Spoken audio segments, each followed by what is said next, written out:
પાઠનું નામ છે રીંગણા લઉં બે ચાર.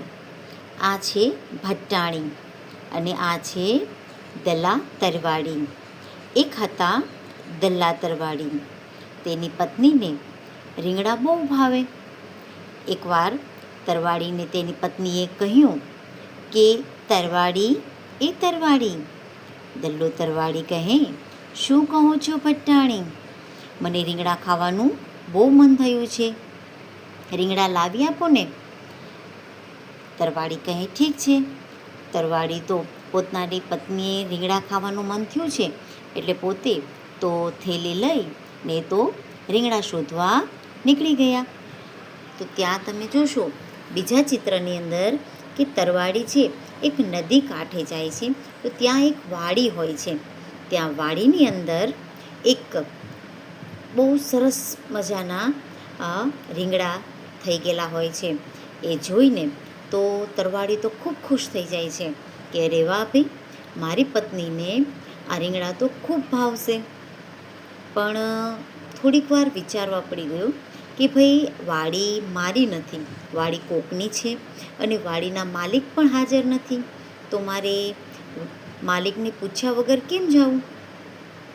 પછી વિચારે છે માલિક નથી તો કાંઈ નહીં, પણ વાડી તો છે ને, એટલે હું લાવને આ વાડીને જ પૂછી લઉં.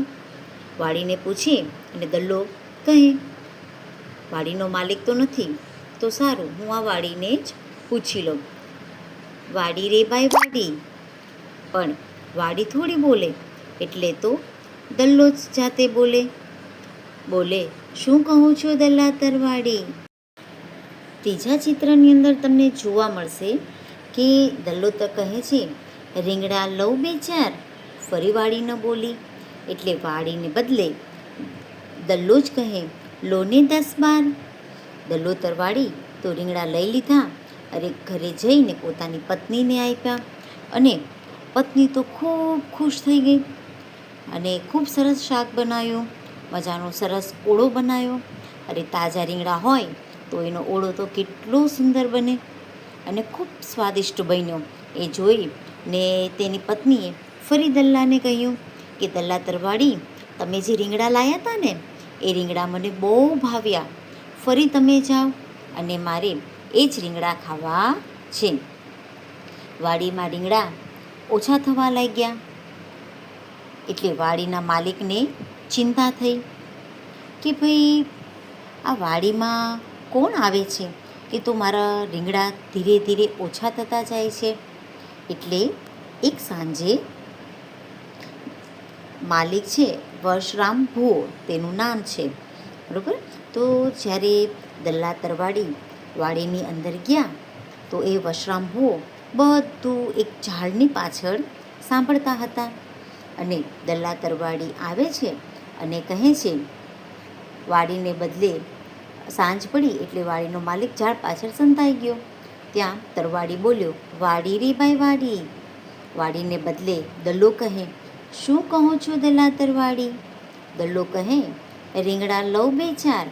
ફરી વાડી ન બોલી એટલે વાડીને બદલે દલ્લો કહે લો ને 10-12. દલ્લા તરવાડીએ તો ફાટ બાંધીને રીંગણા લીધા અને જ્યાં ચાલવા જાય ત્યાં વાડીનો માલિક છે તેને પકડી લીધો. પછીના ચિત્રમાં તમને જોવા મળશે કે વાડીનો માલિક છે તેને પકડી લે છે અને કહે છે કે ભાઈ વાડીને કહે છે ઝાડ પાછળ નીકળે છે ડોસા, તું અમારા રીંગણા લઈ જા છો, તે રીંગણા તે કોને પૂછીને લીધા છે? દલ્લો કહે કોને પૂછીને કેમ, મેં આ વાડીને જ પૂછીને લીધા છે. માલિક કહે પણ વાડી કાંઈ બોલે? દલ્લો કહે વાડી નથી બોલતી પણ હું બોલ્યો છું ને. માલિક ઘણો ગુસ્સો થયો.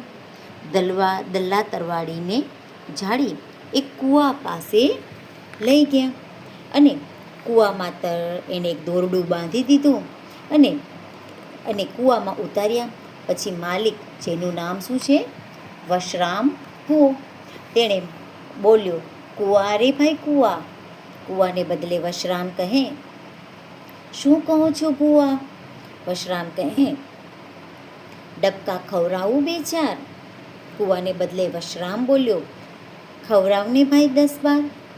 દલ્લા તરવાડીને નાકમાં અને મોંમાં બધે પાણી પેસી ગયું અને છેલ્લે તે ભાઈ સાફ કરવા મળ્યો કે વશરામ બુઆ, મારાથી ભૂલ થઈ ગઈ. મારે આવું કામ કરવું જોઈએ નહીં. મને માફ કરી દો. હવે હું ક્યારેય કોઈ બી ઠેકાણે કોઈ દિવસ આવી વસ્તુની ચોરી કરીશ નહીં.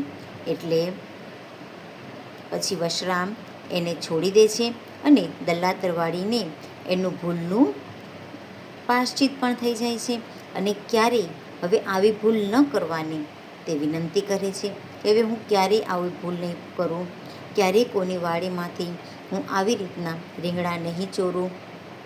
તો આ વાર્તા પરથી આપણને શું જાણવા મળે છે કે ભાઈ ક્યારેય કોઈની વસ્તુ આપણે લેવી જોઈએ